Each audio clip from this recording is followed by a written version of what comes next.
Hello बच्चों, welcome back to your on YouTube channel APS science Kathumar. तो बच्चों, last हमने एक बहुत ही इंपॉर्टेंट टॉपिक पढ़ा था, साइक्लोट्रॉन। ठीक है, तो हमने सीख लिया था कि साइक्लोट्रॉन से हम जो धनावेशित कण होते हैं जैसे प्रोटॉन, अल्फा कण, न्यूट्रॉन, इनकी एनर्जी को बढ़ा सकते हैं। क्लियर है? उसमें दोनों ही काम आते हैं, विद्युत क्षेत्र और चुंबकीय क्षेत्र काम में आते हैं। ठीक है, ओके। तो आज हम एक छोटा सा टॉपिक पढ़ते हैं। तो आज का टॉपिक क्या है हमारा? चुंबकीय क्षेत्र में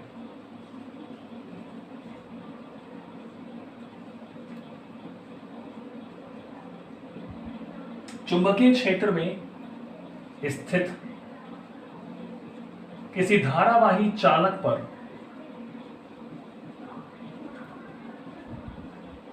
चुंबकीय क्षेत्र में स्थित किसी धारावाही चालक पर चुंबकीय बल, ये हमारा आज का टॉपिक है।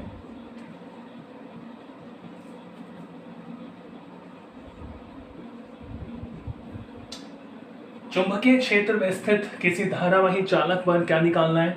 चुंबकीय बल निकालना है, यानी मैग्नेटिक फोर्स हमें निकालना है। क्लियर है? ओके, ठीक है।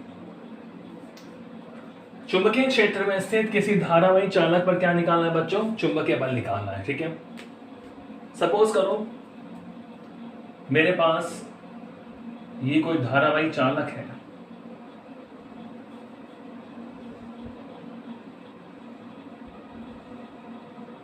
ठीक है, इसकी लेंथ L है, L लंबाई का है और A इसका अनुप्रस्थ काट क्षेत्रफल है। L लंबाई और ये अनुप्रस्थ काट क्षेत्रफल का कोई चालक मेरे पास है और ये इस तरह एक समान चुंबकीय क्षेत्र में स्थित है। ये मान लो इसका अक्ष है।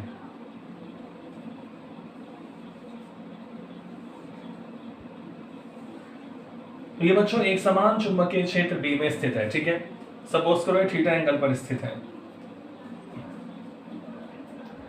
L लंबाई, इसकी लेंथ कितनी है?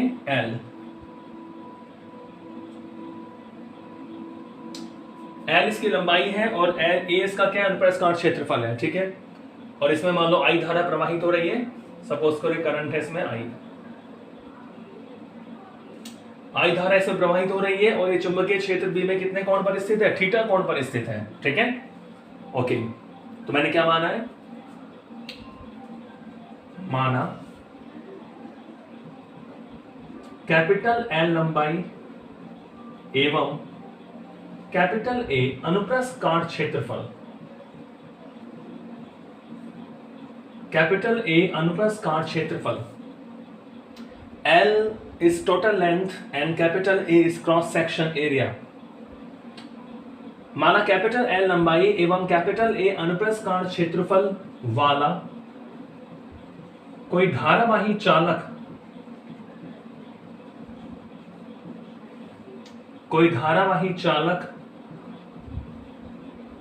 चुंबकीय क्षेत्र B वेक्टर में थीटा कोण पर स्थित है। ठीक है, ये हमने कुछ कंसीडर कर लिया, थीटा कोण पर स्थित है। ओके, तो हमें निकालना कि इस पर कितना चुंबकीय बल लगेगा, कितना फोर्स लगेगा। ओके, तो बच्चों आपको पता है कि धारावाही चालक है। ठीक है, चालक यानी इसमें बहुत सारे क्या होते हैं? मुक्त इलेक्ट्रॉन होते हैं। और हमें पता है कि जब हम किसी चालक को क्षेत्र में रखते हैं तो उसमें जो इलेक्ट्रॉन है, जो उसमें मुक्त इलेक्ट्रॉन है, वो कौन से वेग से गति करते हैं? पता होगा आपको, अपवहन वेग से गति करते हैं। कौन से वेग से गति करते हैं? अपवहन वेग से। तो आपको पता है कि यदि Q आवेश B चुंबकीय क्षेत्र में स्मॉल v वेग से गति करें,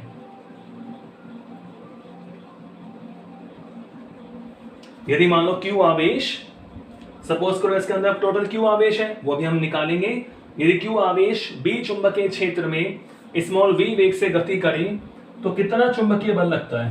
तो चुंबकीय बल क्या होता है, फॉर्मूला बताओ मुझे। F इज इक्वल टू क्या होता है, Q into V cross B. ये होता है बच्चों। यदि कोई आवेश Q चुंबकीय क्षेत्र में गति करता है और उसमें जो उसका गति का वेग है वो स्मॉल v है, तो इतना चुंबकीय बल आरोपित होता है। F is equal to Q into V cross B. ठीक है। अब हमें पता है कि जब हम चालक की बात करते हैं, जब हमने किसी चालक को किसी क्षेत्र में रखा हुआ है, तो उसके अंदर जो आवेश होगा वो अपवहन गति करता है, यानी अपवहन वेग से गति करता है। एक निश्चित दिशा में गति करेंगे इलेक्ट्रॉन, तो उसके लिए मैं क्या ले रहा हूं, अपवहन वेग के लिए क्या ले रहा हूं मैं, Vd। ठीक है, Vd का मतलब क्या है, अपवहन वेग। तो इसको हम खोलें, F इज इक्वल टू, इसका परिमाण लिखूं मैं Q, Vd क्रॉस B क्या हो जाएगा, VdB sine theta. Equation number first. तो इतना चुंबकीय बल लगता है Q VdB साइन थीटा। तो अब हमारा काम है कि हमें आवेश Q को फाइंड करना है, Q निकालना है। Q है इसमें उपस्थित कुल आवेश। तो देखो आवेश हम कैसे निकालेंगे, मैं कितना आवेश है इसके अंदर, देखो माना चालक के एकांक आयतन में,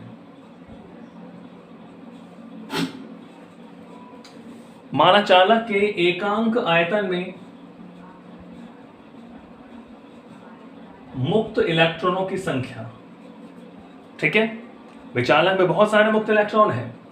माना चालक के एकांक आयतन में मुक्त इलेक्ट्रॉनों की संख्या, यह बच्चों मैं मान रहा हूं स्मॉल है, एकांक आयतन में। अच्छा, उस चालक का आयतन क्या होगा जिसका अनुप्रस्थ काट क्षेत्रफल a हो और जिसकी लंबाई l हो, बिल्कुल a इंटू एल, संख्या n, इसलिए al आयतन। बच्चों देखो a तो हो गया क्षेत्रफल मीटर स्क्वायर, l हो गई लंबाई, तो al क्या हो गया, वॉल्यूम को शो करेगा, l हो गया आयतन। तो क्षेत्रफल इंटू लंबाई आयतन हो गया, इसलिए al आयतन में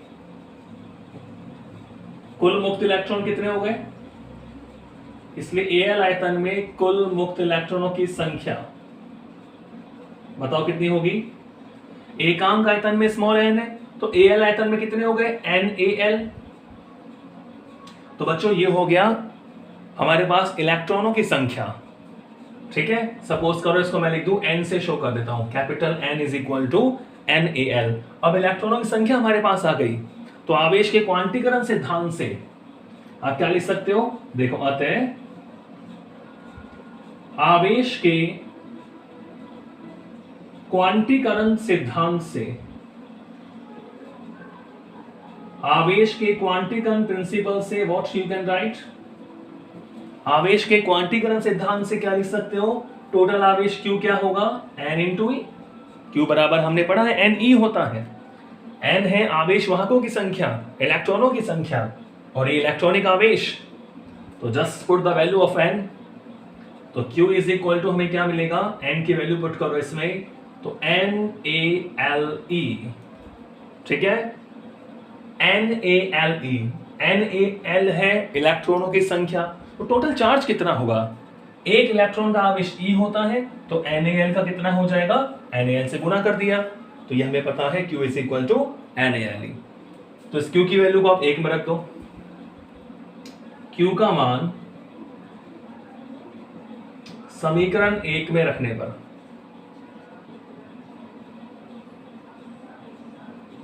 Q का मान कहां रखते हैं, इक्वेशन नंबर 1 में। तो देखो कितनी इजीली आपको आंसर मिल जाएगा कि F is equal to, Q की वैल्यू क्या है, NaLe VdB साइन थीटा। ठीक है बच्चों, तो यहां से चुंबकीय बल F इज इक्वल टू, आपको पता है NaEVd को मैं अलग से लिख लेता हूं। अब क्या बचेगा, LB साइन थीटा, NaEVd को अलग से लिख लिया मैंने, LB साइन थीटा। अलग से क्यों लिखा, क्योंकि मुझे पता है धारा और अपवहन वेग के मध्य संबंध से ये जो ब्रैकेट में मैंने मान लिखा है NaEVD, ये किसकी वैल्यू होती है? बिल्कुल I की वैल्यू होती है। तो ILB साइन थीटा। तो यह इक्वेशन नंबर 2 और यही है हमारे पास चुंबकीय बल F is equal to ILB sine theta. इसे वेक्टर फॉर्म में लिखना हो, सदिश रूप में लिखना हो, सदिश रूप में क्या हो जाएगा? F vector is equal to I तो अदिश बाहर ले लो, LB साइन थीटा को हम क्या लिख सकते हैं? L cross B। तो F is equal to I into L cross B. This is a magnetic force applying on current conducting conductor. F is equal to I into L cross B या I L B sin theta. I उसमें प्रवाहित धारा है, तो जो F है वो L और B के तल के लंबवत होता है। F क्या होता है बच्चों? L और B के तल के लंबवत होता है। तो ये B चुंबकीय क्षेत्र है, L इसकी डायरेक्शन हो गई ये वाली लंबाई, तो ये वाला फोर्स ऐसे लगेगा। समझ गए? एक मानो Z डायरेक्शन में है, एक X में है, तो फोर्स हो गया F यानी Y डायरेक्शन में I into L cross B। ठीक है? स्मॉल L माना है तो स्मॉल L मान लो आप। समझ गए? वही लेंथ, ये तो लेंथ हो गई ना, लेंथ Z में हो गई, चुंबकीय क्षेत्र X में हो गया, तो L और B के तल के लंबवत Z और X के लंबवत क्या होगा? Y तो होगा। ZX के लंबवत क्या होगा? Y। तो F की डायरेक्शन क्या होगी? L और B के तल के लंबवत, यानी Y दिशा में फोर्स लगेगा I into L cross B। ठीक है? तो ये छोटा सा डेरिवेशन था आपका चुंबकीय बल का। F is equal to I into L cross B। Okay, कुछ केस भी ले सकते हैं उसमें आप। देखो स्पेशल केसेस,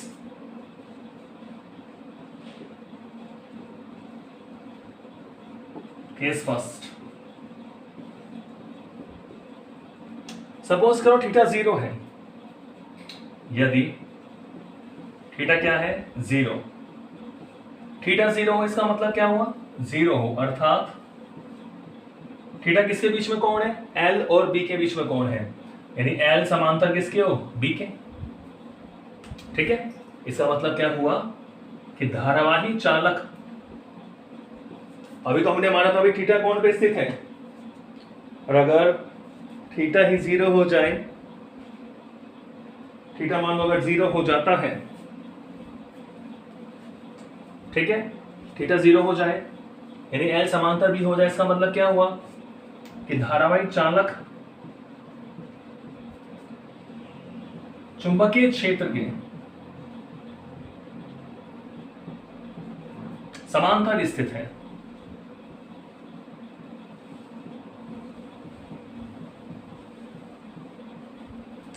यदि थीटा इज इक्वल टू 0 हो, अर्थात जो धारावाही चालक है वो चुंबकीय क्षेत्र के समांतर स्थित हो, तो क्या कोई फोर्स लगेगा? बताओ। बिल्कुल नहीं लगेगा। देखो समीकरण 2 से, समीकरण 2 से F is equal to ILB sine 0, और साइन 0 क्या होता है? 0, यानी कोई चुंबकीय बल नहीं लगेगा, since sine 0 is equal to 0। समझ गए? तो ध्यान रखें आप कि अगर हमारा धारावाही चालक चुंबकीय क्षेत्र के समांतर स्थित है, ठीक है, चुंबकीय क्षेत्र के समांतर स्थित हो, तो कोई चुंबकीय बल नहीं लगता। केस सेकंड,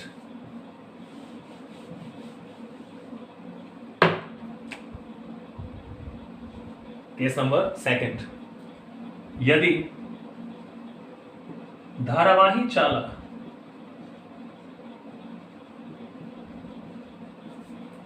चुंबकीय क्षेत्र के कैसे स्थित हो? लंबवत स्थित हो। चुंबकीय क्षेत्र के लंबवत स्थित हो,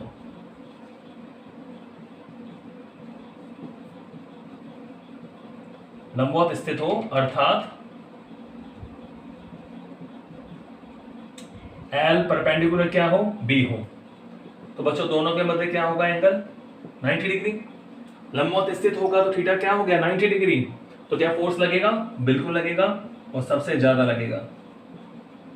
तो समीकरण 2 से आप देख रहे हैं कि F is equal to ILB sine 90, ILB sine 90, और साइन 90 की वैल्यू क्या होती है 1 से ज्यादा हो सकती है, नहीं हो सकती, तो ये वैल्यू क्या होगी इसकी मैक्सिमम वैल्यू। तो ध्यान रखें कि अगर धारावाही चालक चुंबकीय क्षेत्र के लंबवत स्थित है तो उस वाले केस में सबसे ज्यादा फोर्स लगता है, maximum magnetic force applying on conductor, कितना ILB, इतना चुंबकीय बल लगता है F is equal to ILB। ये ध्यान रखें आप। समांतर या विपरीत दिशा में है तो कोई फोर्स नहीं लगता है, ठीक है। अब तो यहां देखो चुंबकीय बल की हमने बात करी, ये टॉपिक आपका हो गया पूरा। तो इसमें कुछ नियम है वो भी आप ध्यान रखें फोर्स निकालने के। इसी में पढ़ा रहा हूं मैं आपको चुंबकीय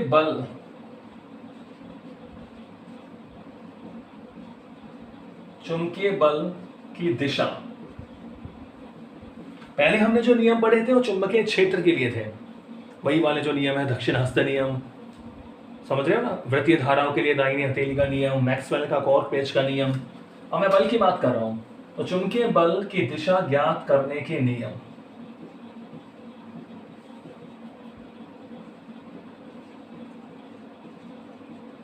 चुंबकीय बल की दिशा ज्ञात करने के नियम। पहला ले रहा हूं मैं, वेरी इंपॉर्टेंट, फ्लेमिंग के बाएं हाथ का नियम।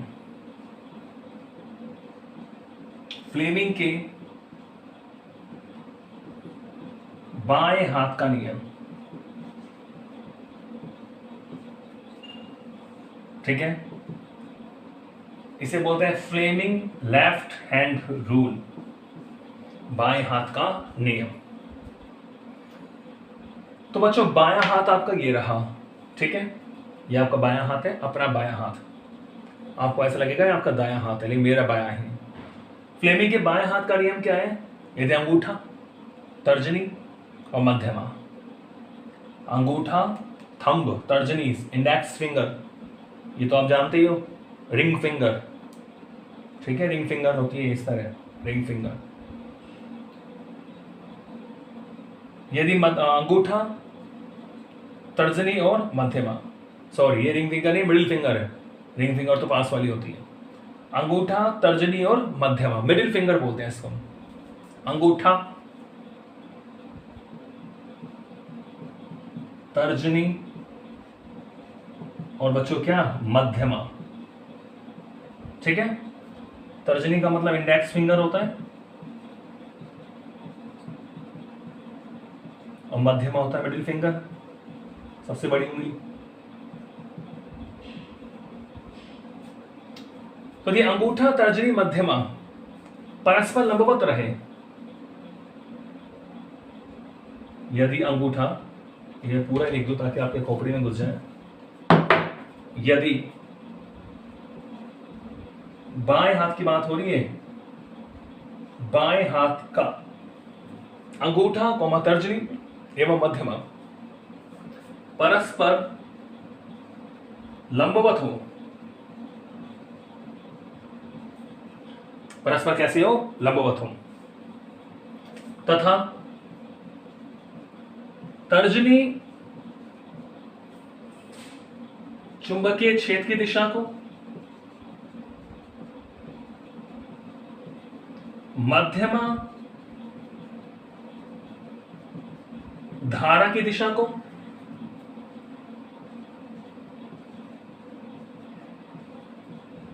व्यक्त करें। तर्जनी चुंबकीय क्षेत्र की दिशा को, मध्यमा धारा की दिशा को व्यक्त करे तो जो बच्चों अंगूठा होगा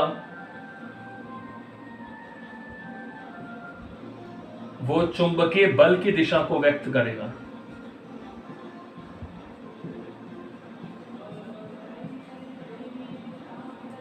अंगूठा होगा किसको शो करेगा? चुंबकीय बल की दिशा को व्यक्त करेगा, चुंबकीय बल की दिशा को व्यक्त करेगा। समझ गए? तो यदि बाएं हाथ का अंगूठा, तर्जनी और मध्यमा परस्पर कैसे रहे? लंबवत रहें, और तर्जनी चुंबकीय क्षेत्र की दिशा को, मध्यमा धारा की दिशा को और मध्यमा धारा की दिशा को व्यक्त करें तो अंगूठा किसको शो करेगा? चुंबकीय बल की दिशा को। ऐसे याद नहीं होगा, आप ऐसे ध्यान रखें, अंगूठा, तर्जनी और मध्यमा, तो FBI क्या हो गया? ये FBI। इंडिया में CBI, अमेरिका में FBI। FBI हो गया याद? चलो मैं लिख भी देता हूं, देखो, दिस इज F, ऐसे लिखने करो, ये हो गया B और ये क्या हो गया? I। दिख रहा है? FBI। तो हमारा नियम किसके लिए है? बल के लिए, तो इसको बाद में बोलना चाहिए। तो ये तर्जनी, यदि तर्जनी, ये कैसे बोलेंगे कि यदि बाएं हाथ का अंगूठा, तर्जनी और मध्यमा परस्पर कैसे रहे? लंबवत रहे। अब ये कैसे भी हो सकता है, आप हाथ को कैसे भी कर सकते हो, ऐसे ऐसे कैसे भी मोड़ सकते हो आप, ऐसे नहीं, हमेशा ऐसे दिशा होगी। धारा ऐसे तो ऐसे हो जाएगा, धारा ऊपर तो ऐसे हो जाएगा, धारा इस साइड तो ऐसे हो जाएगा।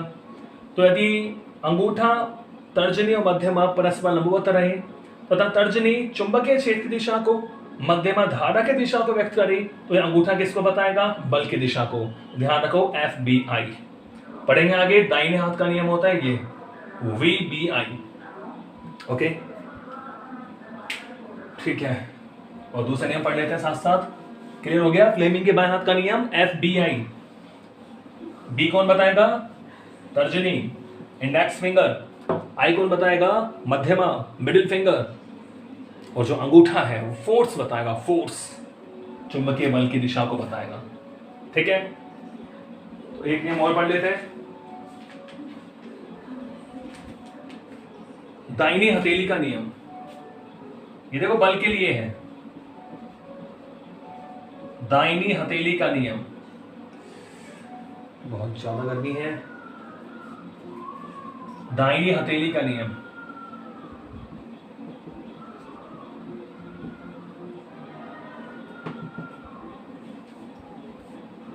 ओके, दाहिनी हथेली का नियम। तो ये आपकी दाहिनी हथेली, समझ रहे? ये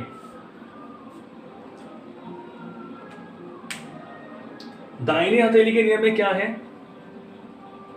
कि अगर आप दाएं हाथ को देखो इस प्रकार फैलाएं, मुझे इधर आना पड़ेगा, देखो, यदि आप दाएं हाथ को इस प्रकार फैलाएं कि उंगलियां और अंगूठा कैसे रहे? लंबवत रहे।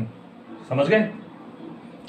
यदि दाएं हाथ को इस प्रकार फैलाएं कि उंगलियां और अंगूठा परस्पर कैसे रहे? लंबवत रहे। ये उंगलियां जो है वो तो चुंबकीय क्षेत्र की दिशा को बताएं। उंगलियां किसको बताएं? चुंबकीय क्षेत्र की दिशा को। अंगूठा धारा की दिशा को बताए। तो ये जो थप्पड़ मारने की दिशा है, ऐसे तो मारते हैं, यानी बाहर की ओर, ये हो गई चुंबकीय बल की दिशा। तो दाहिनी हथेली का नियम क्या हो गया? यदि दाहिनी हथेली को इस प्रकार फैलाएं, दाहिने हाथ या दाहिनी हथेली को इस प्रकार फैलाएं कि जो अंगुलियां हैं, अंगुलियां चुंबकीय क्षेत्र की दिशा को,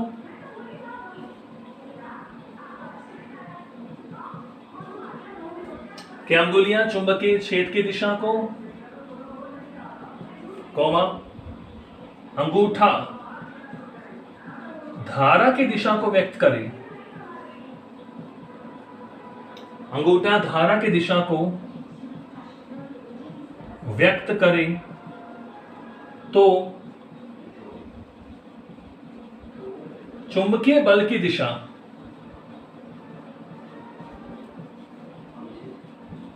तो चुंबकीय बल की दिशा क्या होगी? हथेली के लंबवत बाहर की ओर। तो चुंबकीय बल की दिशा हथेली के लंबवत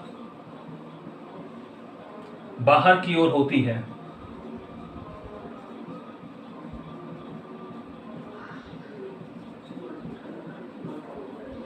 हथेली के लंबवत बाहर की ओर, समझ गए ना? इस तरह उंगलियां चुंबकीय क्षेत्र दिशा को, अंगूठा धारा की दिशा को, तो बाहर की तरफ चुंबकीय बल की दिशा। तो ठीक है बच्चों, आज हमने सीखा कि किस तरह चुंबकीय क्षेत्र में किसी धारावाही चालक पर चुंबकीय बल लगता है। इसकी वैल्यू होती है F = I into L cross B, और हमें दो नियम पढ़े, बहुत इंपॉर्टेंट नियम, फ्लेमिंग के बाएं हाथ का नियम FBI से ध्यान रखें, और दाहिनी हथेली का नियम। ठीक है, आज की वीडियो में इतना ही, मिलते हैं नेक्स्ट वीडियो में नए टॉपिक के साथ। Thank you.